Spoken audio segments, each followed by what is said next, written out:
Okay, so breastfeeding, important for the health of the baby and also of the mother. It's also important for your family and for society.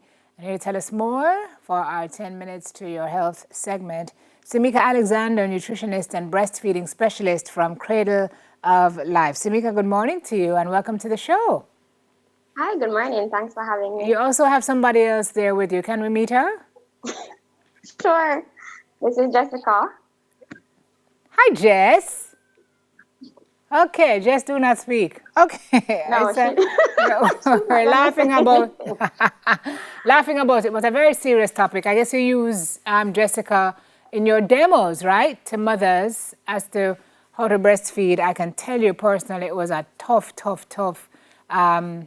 experience for me. And I know a lot of women, we're kind of cultured to think it comes so naturally and you know exactly what to do, but that's not the case, Semika, is it?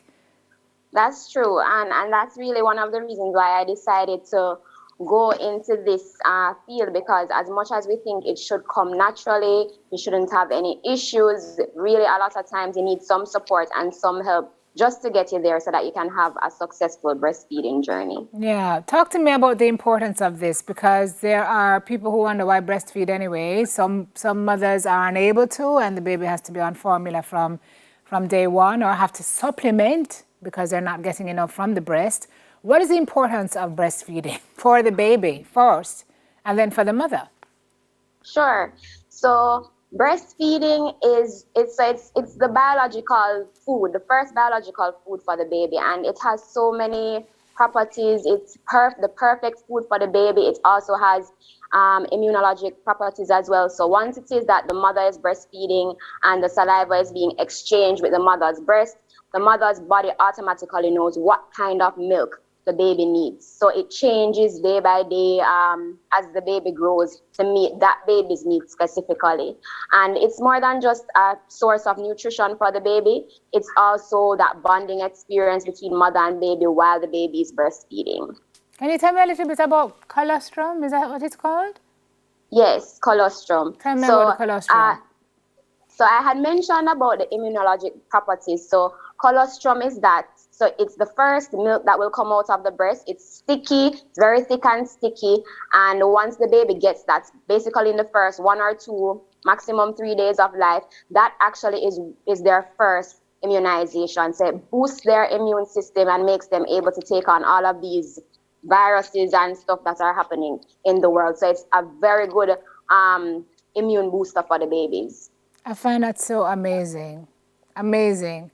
And there's a benefit to the mother as well in that is, and you can tell me if this is true, does it help to contract your stomach, your uterus when you breastfeed? So in general, right. So in general, we'll say, okay, it helps you to get back the flat tummy. And really what is happening is that in those first, over the 9 months, your uterus would have stretched, your womb would have stretched to accommodate the baby. So that sucking mechanism, because of the oxytocin, the exchange of hormones that are happening within the body, it allows the womb to contract and come back in place. And all being well, you're doing your proper eating and exercising, the tummy will come back to pre-baby state. Okay.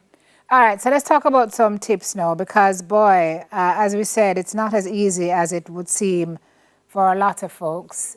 So you have some tips to give us for the mothers this morning. But first, just to say, how do you know that your baby is getting enough milk?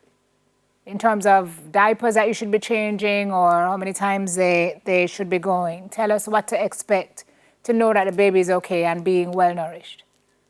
Sure. So one of the biggest issues that I find speaking with a lot of mothers is that they're always concerned that my baby is not getting enough milk, because you really can't see what's in the breast. You can see what's in a bottle to feed them, but you can't see how much is coming out into the baby's mouth. So one of the things that you'll take notice of is how many wet diapers. And usually if you have approximately 6 to 8 wet diapers in those first couple of weeks, and probably about 3 to 4 stool diapers at least, that's usually an indicator that they're getting enough, because whatever goes in must come out, and that's the indicator that enough is coming in. Also, just the baby's temperament in general. Babies who are full and satisfied generally don't fuss. at the breast, or they will sleep once you put them down. And of course, once you're doing your well baby checks at the doctor, the baby will be growing, putting on weight as expected. Okay. And you say babies can be fed anywhere between 8 to 12 feeds per day or every 2 to 3 hours. Mercy. I see a lot Right. of cracked nipples. Yes. That's a problem. Yes. Yeah. So because of the frequency of feeds, and usually breastfed babies, they're fed on demand. So 8 to 12 is just a general idea. Some babies may feed more often than that, but if it is that your baby doesn't necessarily wake up often, you really want to be feeding them at least every 2 to 3 hours so that they don't go into a state of starvation. But yes, that's a general idea. And because of how frequently they'll be on the breast, you're going to have some amount of friction with the between the mouth and the nipple. Generally, it should go away in the first 2 to 3 days once mommy gets the correct gets adjusted to the whole process. But however, in a lot of cases, it's because the latch isn't correct. Yes. So baby's mouth.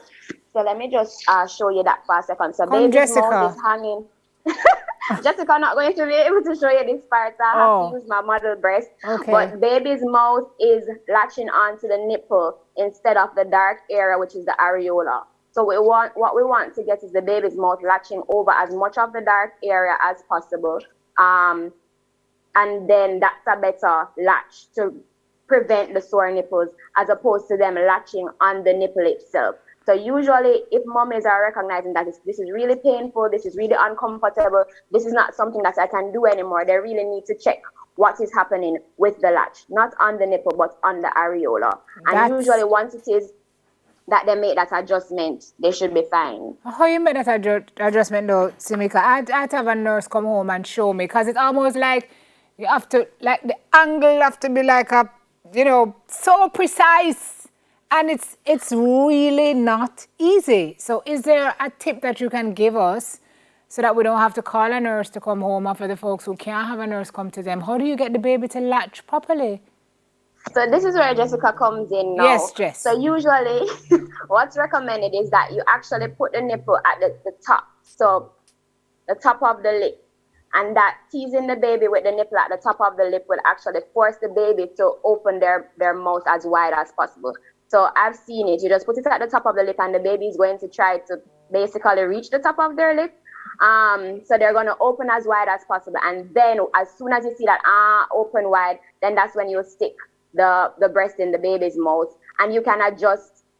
Positioning is also a good thing. What I realize is that a lot of mothers tend to have the baby like this, or they have the baby way down and they're trying to bend over to reach the baby.